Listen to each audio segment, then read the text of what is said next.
照顾植物人真系心神，也长期照顾植物人的这个创世基金会，因表示讲，今年的大环境歹，社会做公益寄付的状况呢是比永过减3000万。有民间团体、企业看到这个状况，就出钱出力，就400个志工去全台湾20个园区的这个据点来照顾植物人。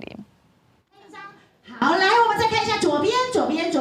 美容师替植物人加精加抹精油，增加皮肤的保护力。长期照顾植物人的创世基金会，为着要让园区内安养的植物人通得到如何的照顾，即个邀请专业美容师来做志工，用因无同款的角度来分享照顾植物人的美感。因过捌做过护理工课美容师提醒讲，植物人因为无法度家己变身甲叮当，所以今麦流失真紧，皮肤脆弱，上惊翕甲地。血液循环也不好，压太久了，那就是一样要勤翻身。在病床上面，他可能肌肉流失，然后胶原蛋白流失，那他们的皮肤变得非常的薄，非常的脆弱。那所以在翻身的时候啊，就要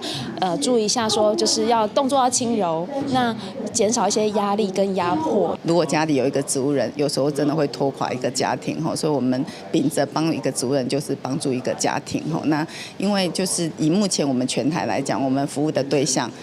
有安养有到宅哈，那大概有3-4千位，那当然还有更多需要我们照顾的哈。那这个就是随着高龄化，这样的人口也会越来越多。创世基金会表示，目前在全台湾的园区内有安养约800位植物人，根据统计，照顾一个人每个月的开销上无就要5万块。基金会长期靠社会的爱心寄付来照顾植物人，不过今年受到政治经济等等无稳定的影响，寄付的金额是比往年减少3000万。有企业也有民间团体总会捐出320万，嘛招400位美容师，未来要到全台湾20个据点做志工服务。那我们希望我们的后盾一直推动我们和善跟我们创世，来以此启智社会，用之于社会，把爱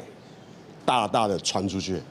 那这是我们企业主所应该做的事情。创世基金会表示，为着要落实在地安养，避免家属奔波，嘛当地规划发展的新园区，也有家己要扩院，希望会当照顾愈侪弱势家庭，嘛希望透过企业佮有民间慈善单位的合作，会当带动社会斗阵来关注公益和植物人的福利。记者卢尚如、郑俊尧台北报道。